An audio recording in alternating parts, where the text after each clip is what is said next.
Now, we all know how annoying it is to have those saggy GPUs, but luckily there are companies out there producing products just like this one that will help reduce that for you. Now, we don't often get companies reach out to us to ask us to take a look at things, but when they do, we like to make sure that we look at the things that are the most innovative. And when OCPC Gaming reached out to us to ask us if we would take a look at their POL P1 GPU support, of course, we had to say yes. And that's because it is a bit of a Swiss Army knife when it comes to GPU supports.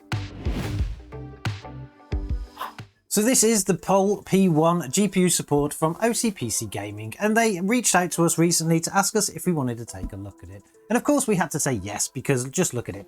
It actually looks quite cool. It's got so many different features on this, we thought we'd have to really dive in to look at it. When it turned up though, we did think that maybe it was going to be a bit of a cheap kind of plastic version of something, but in fact it's not that at all. It's a very solid built device. The packaging is nothing to actually shout home about. It is in a red box. It's got a picture of what you need on the front, or what's in the box on the front, and on the back it's got some specifications and some information about the company. There is a diagram in the middle here that actually shows you how the device works, and then underneath it's got some specifications of the different features that it has. Opening up the box, we can see it's pretty plain and boring inside. We've got a bit of polystyrene there, and then we've got the GPU support sitting in the bottom there.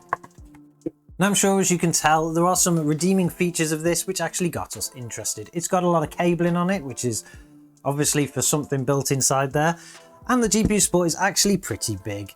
Instead of being the plastic that we expected, it is made out of an aluminium, and it's all screwed together, so it's super strong, and the base of it is actually really big. So you don't need any kind of sticky pads. It's just got this kind of rubber thing to stop it sliding around in your case. The support functionality of this actually supports up to 2 GPUs, so it's not just one. You can actually fit 2 GPUs on here, and it's fully adjustable up and down. You can just simply undo these little screws here, lower things up and down, and just put it back up again. And then on the front we have an ARGB system. Now, this isn't any kind of fancy lighting at all. It's going to work off of a simple ARGB system, and it's actually got the OCPC Gaming logo just in there. That was actually a bit of a surprise to us, because what we expected was something more a bit plain to kind of go with every build, but some companies like to put their logos in there, and that's fine. But then we get to the real interesting bit. This GPU support also has the fans that can help cool your graphics cards. These are 2 80mm fans, and according to the specifications on the box, they can run from an 800 RPM all the way up to 2500. Now, to control all of this, you've obviously got your cabling, and the cabling is in pretty good quality too. It is all this fully braided stuff, and it's nice and soft, so it'll flex around your system perfectly fine. But to power the fans, we have a 4-pin PWM. That's really good to see, and instead of having a 3-pin, it means that at least it's a more modern fan in there. And then we have a 3-pin standard ARGB connection with a bit of a pigtail. So you can obviously drive this from pretty much any ARGB controller, and including your motherboard through software. So that is pretty cool. Now, being a really strong construction, this is obviously going to support any of those great big GPUs that they're building now, which kind of get a little bit annoying with all the sag nowadays. But if we just grab this graphics card from the back here, we can show you how it actually works. So to begin with, all we need to do is just adjust these little levers, or these adjustable stands up and down. Depending on where you're actually fitting this in your case, I'm not quite sure this would fit any kind of ITX case. You probably wouldn't need this at all. But maybe for your micro ATX, and definitely for your full ATX, you're probably going to find this quite useful. So all you need to do is obviously stick it in your case and adjust this down. Once you've inserted your graphics card into the system, you'll roughly know where it is aligned, and then you can just undo it, adjust it up to the graphics card to give it a bit of support, and then just tighten it off. Now, if you don't run 2 graphics cards in this, so you won't need one obviously on the top there, you can actually just undo this one a little bit, push it down onto the graphics card, and it just gives it that extra little bit of grip.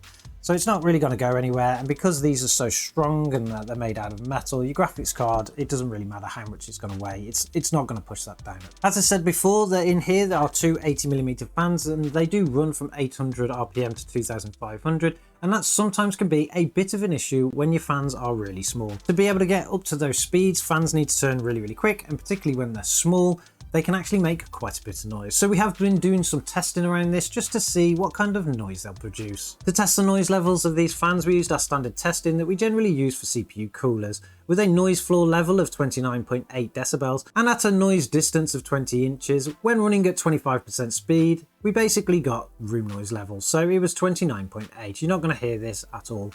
When increasing that up to 50%, we saw a slight increase in the noise level up to 30.9, but again, it's nothing that you're going to actually notice, particularly when you've got the side on your case. At 75%, there is a significant increase up to 35.5, but again, with the side on your case, you're not really going to hear that either. When running at 100% though, it does jump up to 42 decibels, which to be honest is actually a little bit loud. But then when you're actually running at that speed, of course, you're probably going to be connected to your graphics card using some kind of software through the PWM connection. And if your graphics card is getting hot enough for these fans to ramp up that hot, the fans on your graphics card are going to be doing that anyway, and you're probably not going to hear the support itself. So that's actually pretty cool. Now I think that this device is pretty novel, it's pretty strong, it's built extremely well, and it would pretty much look good in any system. When we were talking about the RGB before, the RGB, like I say, is not great. It does highlight in any colors that you want. It is ARGB, so it's programmable. You can have the rainbow effects and stuff like that, but it all depends on whether you want the OCPC Gaming logo in your machine. Now you could, and what we would probably do, is take this unit apart. It is just screws, so you could screw it apart, and you could take this piece of plastic out the front, and you could probably remove the logo out the back and put it back, and then you'll just have a clear lighting system up and down. In actual fact, we'll probably try that at some point, so make sure you subscribe to the channel if you want to see us do things like tearing these apart, just to see how they work and if we can modify them to make them better. Apart from that though, I'm actually quite happy with this device.